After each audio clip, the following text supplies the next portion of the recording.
Agora, Tati, me diga uma coisa, como é que de fato você começou? Porque reza uma lenda que seu pai trabalhava com metal, com alguma indústria automobilística. O meu pai sempre fez direção hidráulica para carro, Isso, que alguém é já uma tinha. coisa que não tem nada a ver. O Sim. mercado de móveis entra na minha vida através da minha mãe, porque a minha mãe Tá. era paisagista. E aí ela sendo paisagista, um momento ela falou, tinha 16, 17 para 18 anos, falou, tô querendo montar uma loja para vender arranjo, vaso, isso, aquilo, né? Ah, que legal. E aí eu falei para ela, mas não vai dar certo, você vai ter que botar móvel também, porque se não botar móvel, como é que vai dar volume, né? Ficar só vendendo. Claro. E a gente está falando isso lá, 1983, 84. Sim. Então, essa coisa do trançado à mão, do feito à mão, já era muito valorizado na década de Muito, 80. é verdade. Mas a gente não tinha materiais que pudessem ficar expostos ao tempo. Tudo isso tinha que ficar dentro de casa. Ficava na varanda coberta, em geral. E aí,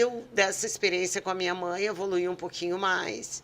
Em 1983, 84, por aí, sei lá, por aí, eu montei a loja da IME em Porto Alegre. Sim. E a IME naquela época maravilhoso também. era artefacto, IME, né? A IME era assim, mandava mesmo, ele tinha uns maquinários que vieram da Itália, porque naquela época nós não podíamos importar maquinários no Brasil. Não, então, exatamente. veio um maquinário, né, do italiano, da Giorgetti, que existe até hoje, que é uma grande empresa na Itália.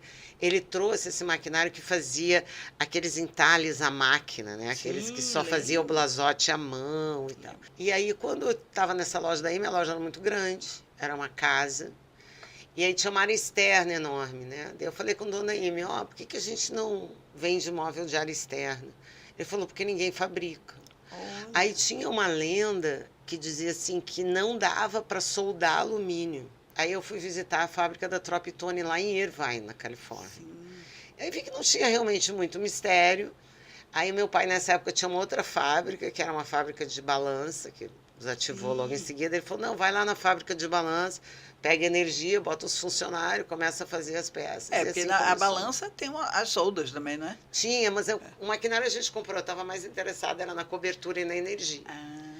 E aí a gente começou ali, depois foi para um prédio só nosso, e aí foi embora. Isso. A Tideli é de 89. Exato. Aí a Roberta montou a loja da Tideli em São Paulo em 90, Sim. ali na Avenida Cidade Jardim. Aí ela casou com um brasileiro e foi morar em Miami.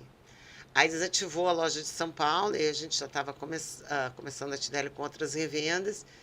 E a Roberta ficou lá até 2003. O Luciano veio no final de 98, né? Veio trabalhar comigo, assim, começar... Foi uma época que a Tideli estava se levantando, né? Porque o Collor tomou nosso dinheiro em 92. Nossa, mãe. Aí abriu as importações em 93. Quer dizer, só fez nos lascar, né? Na verdade. E aí até a Tideli voltar, né? Aí começou a vir Sauípe. Sim. E a promessa de que Sauípe seria um empreendimento hoteleiro como a Bahia nunca tinha visto. Olha como a gente é antiga, Celeste. Sauípe estava sendo na prancheta. E aí, essa ideia, né, de que íamos ter móveis e muito mercado, porque, de uma certa forma, existia um consenso de também privilegiar empresas baianas. Eu acho que Sauípe foi bem bacana nesse aspecto. É verdade. E aí a gente viu essa perspectiva de crescimento aí no mercado hoteleiro, aqui mesmo local, e aí o Luciano se animou de vir tocar a fábrica. Aí veio.